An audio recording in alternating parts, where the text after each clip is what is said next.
Okay, and the next steps is to make interpolation using IDW. Now comes the interpolation part. We're using inverse distance widening. Is it IDW to estimate depth at locations where we don't have direct measurement, and the IDW method works by giving more weight to closer points. Yeah, and yeah, we can uh, prepare first the SP, the data.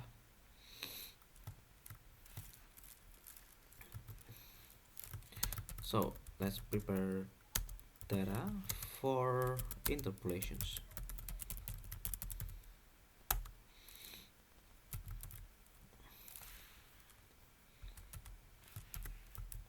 We call it bathymetry SP as bathymetry in Lake spatial. Let's try to run it. Yeah, nice. It works. Then the next step is to create a grid for interpolation across the lake. We create a grid first for interpolation across the lake. We define the grid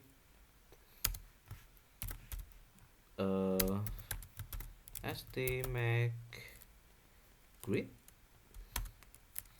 So because it's in lake, so I will call the variable of lake.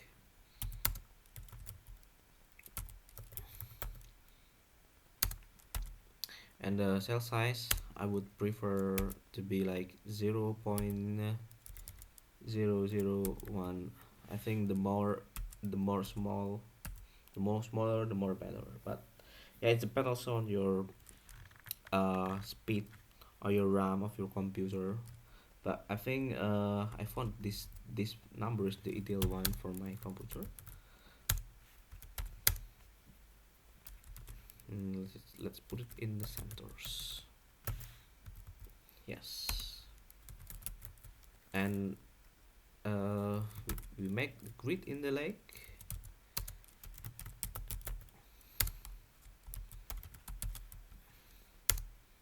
As the grid before that we made. Yeah, with ST within the lake. ST within the grid itself and the lake, and we don't use the sparse, so make it false, comma.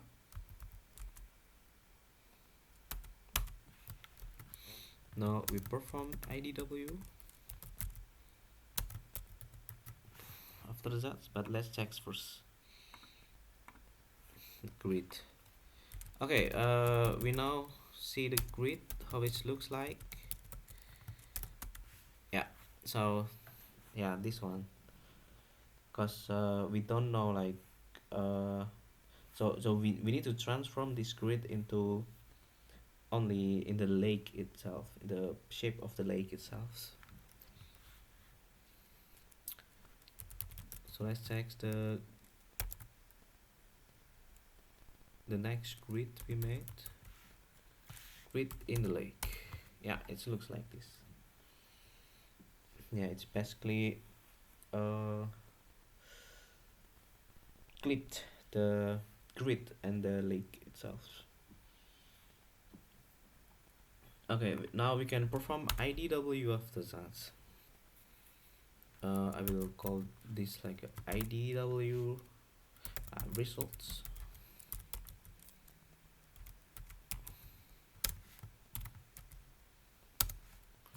Gestart IDW depth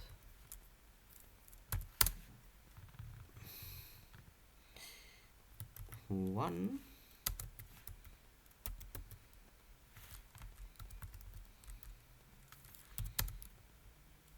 we should call bathymetry SP.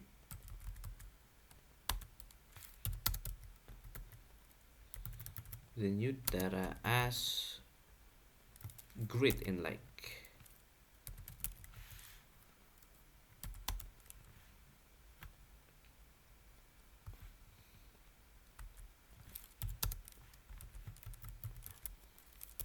Maybe spatial, and put the IDP as 2.0. Okay, let's run the IDW. Nice. So we can check now the IDW. Yeah, this is the class. It's a special point data frame, and it has feature like 2244, with also the extents and JRS also. And JRS follow the last JRS before that we defined before, and we have two variables as well, and we have also the maximum and the minimum one. So I'm also curious how it looks like when we plot that IDW results. Okay, yeah, it looks like this now.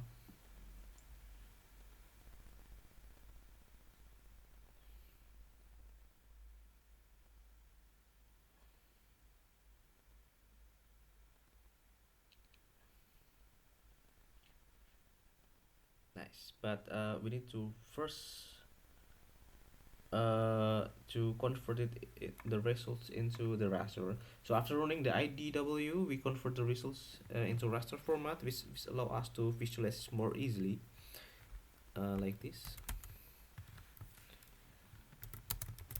Convert IDW results to raster.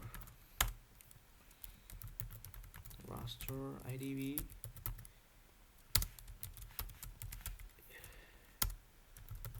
Raster from XYZ as data frame IDW results, and oh yeah, this one.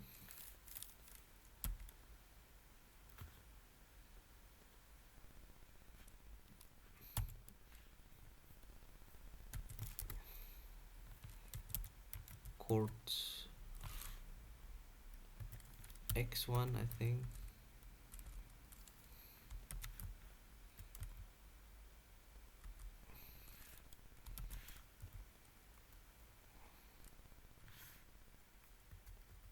Court X1, comma, court dot X2, comma, var 1 dot bread. Alright, I think that's all. Yeah, now we have the raster of IDW. We can check how it looks like. Nice. Yeah, this one we have the class now, the raster layer with dimension of 47, 90, 69, and etc. with a resolution of 0.0001, the extent of that number. Now we don't have JRs here. This also the value of minimum and maximums. Now we can also plot the raster of IDW thing. Yeah, now it looks like this. Very nice. Yeah, we can zoom it. Yeah. So now we got the interpolations of the depth in Sarangan Lake.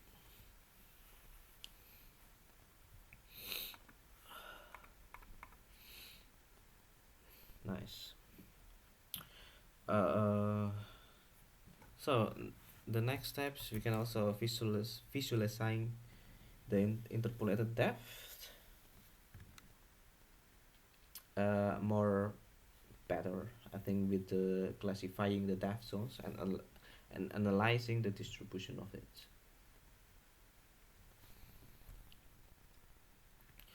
Okay, I think now we can plot the raster IDW with the, oh, with the title. Let's plot it better. I think,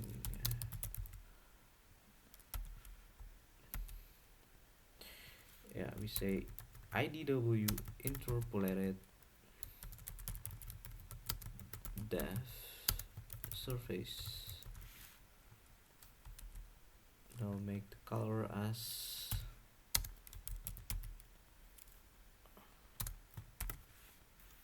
oh, we need to define first the color. Yeah. Before that, I think we need to define the color first. Okay, I will make it like a palette. Here, the palette.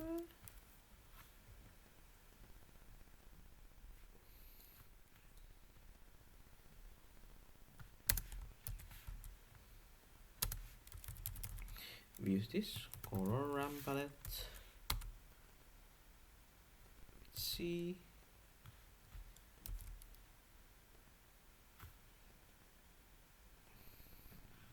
Well, okay, like this. 8A6. Yeah, we can see the color actually. 6A3. Yeah.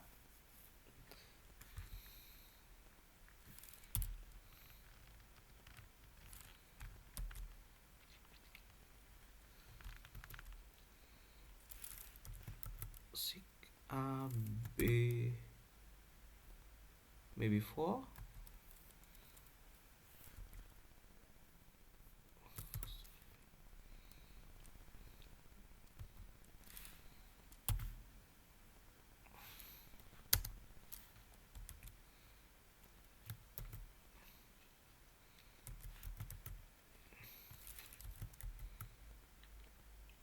Seven, 7, 4. Nice.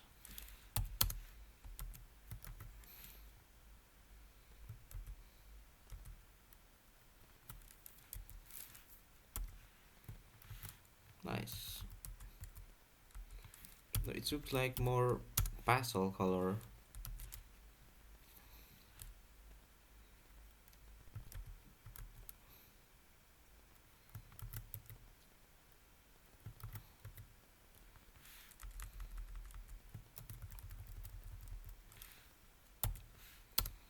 And the last one.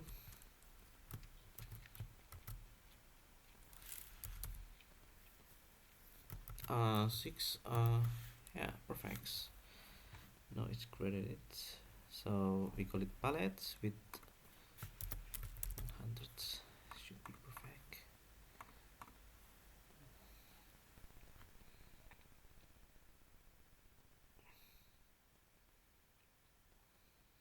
Oh.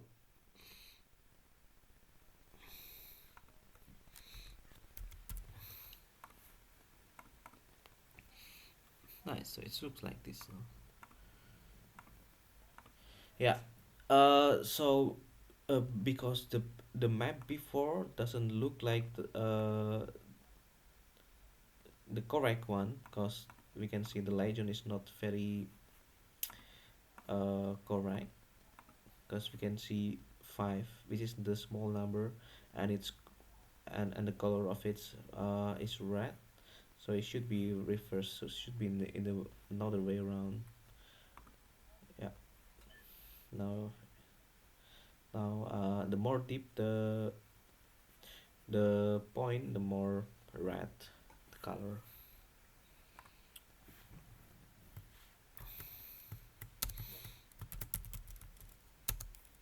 Plot.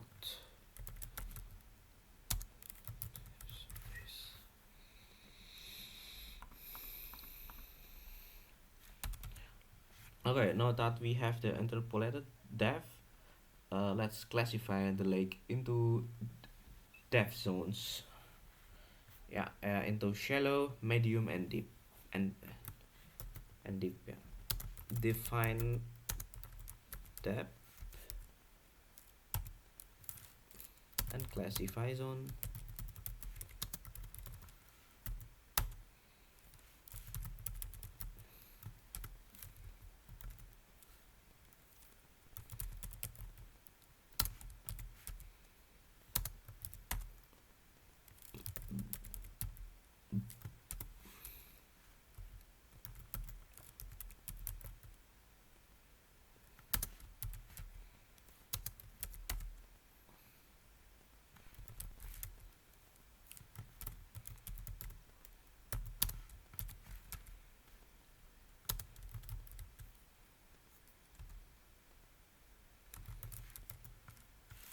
Set calculate raster IDW with functions x,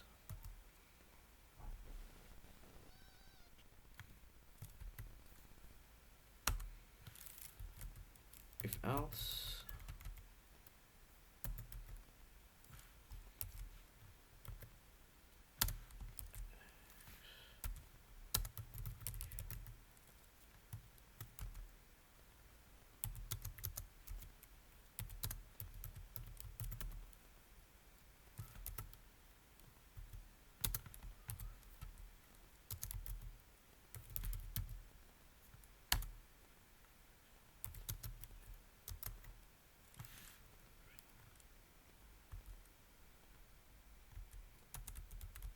Nice. So now we can plot the depth zones.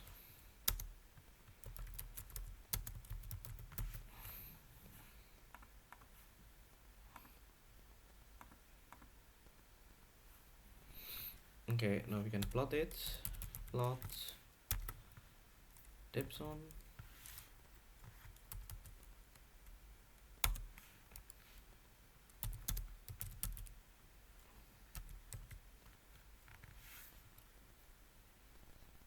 Yeah, we need to choose the color itself. So I will make the palette now.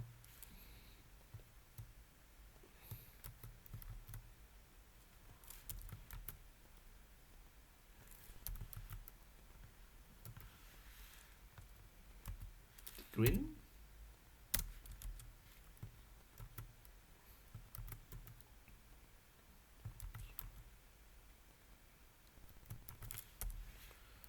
Blue.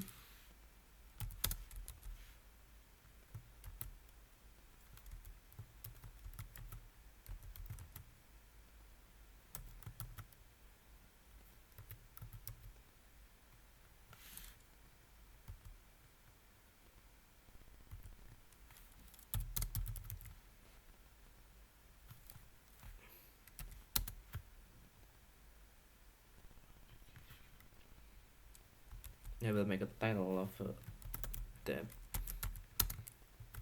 zones classifications. Okay, let's text.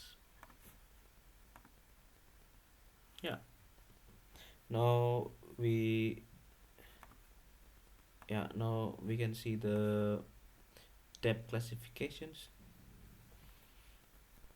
We have three classifications here. Medium, the medium, shallow, and the deep one.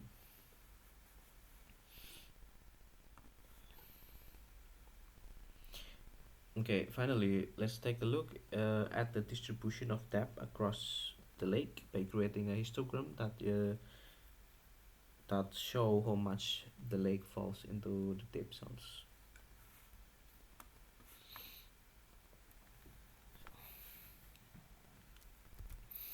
First thing is to add the data, add the depth category first.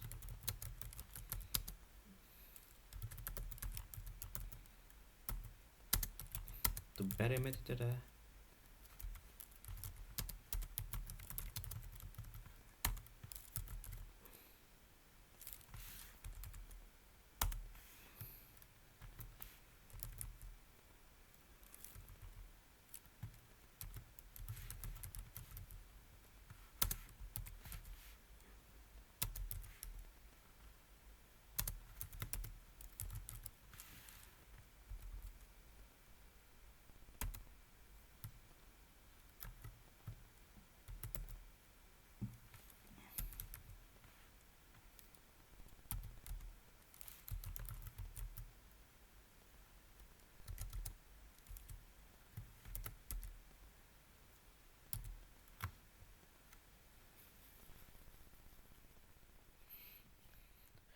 0 shallow threshold, medium threshold,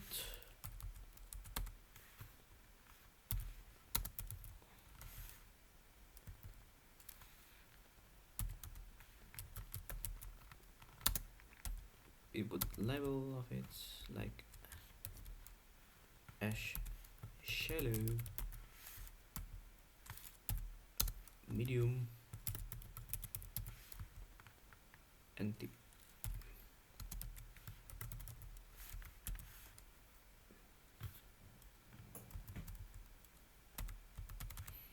Okay, let's run it.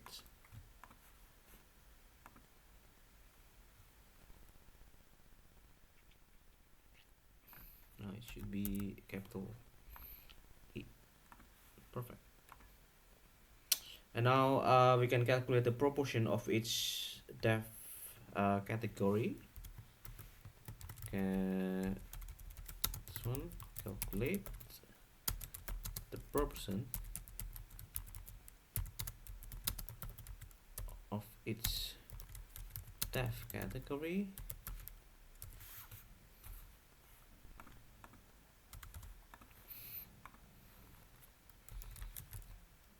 Yeah, we use depth category count. I will make the new variable.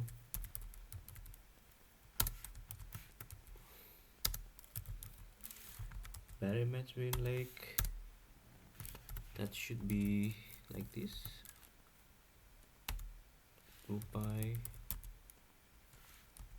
Oops.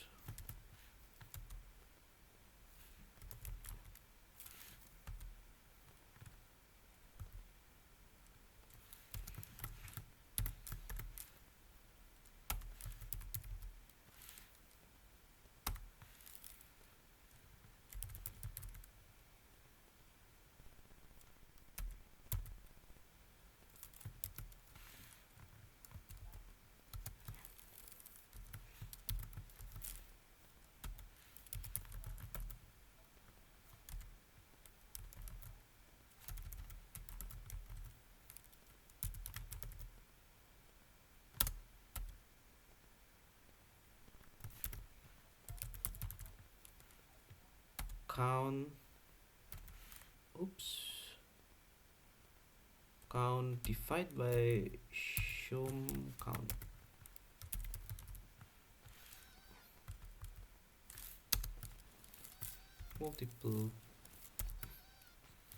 Multiply by 100. Okay, this is the proportion. Nice. So the last thing is to plot the depth histogram.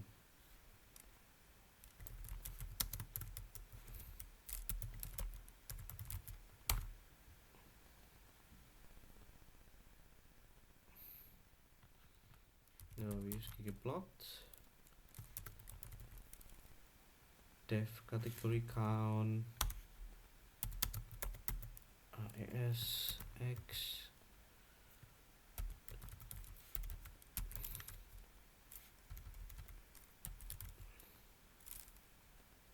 depth category y is percentage and fill it with depth category.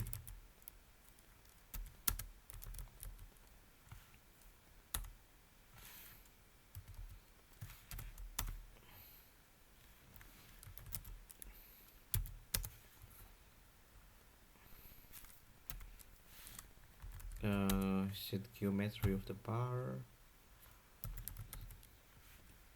start it identity,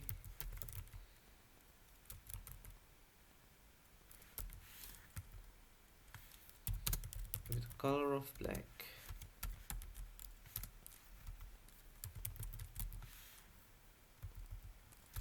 plus scale, fill, manual,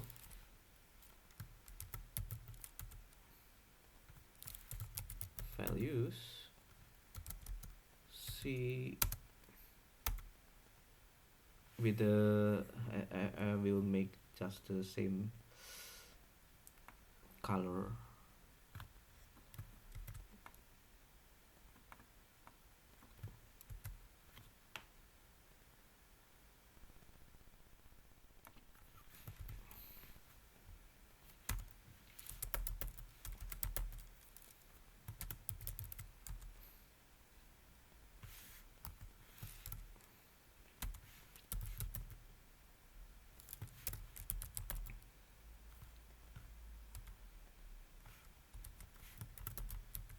I will name it depth distribution histogram.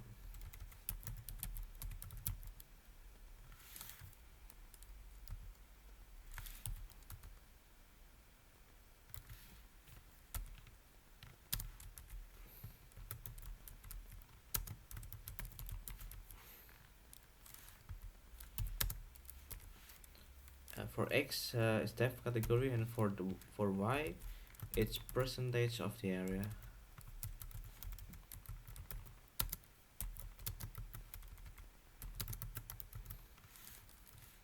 In percent. Yeah, perfect. We can plot it now. Nice.